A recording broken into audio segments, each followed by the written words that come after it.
we are more diverse. When I started working, most companies were led by white men. Women were either PAs or our cues in terms of how we got power in organizations were different. We dressed sexily.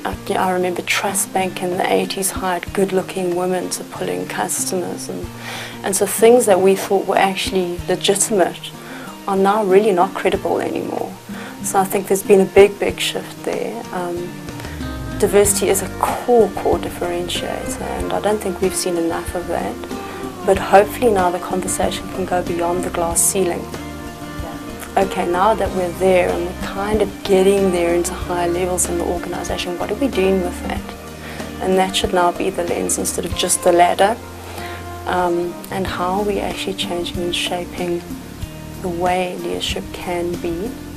I also think generally as a planet, the planet should be after more nurturing types of leadership, more sustainable types of leadership that typically aren't based on comments like the war room, command and control. So we should watch the language we're introducing into our organizations in terms of leadership as well.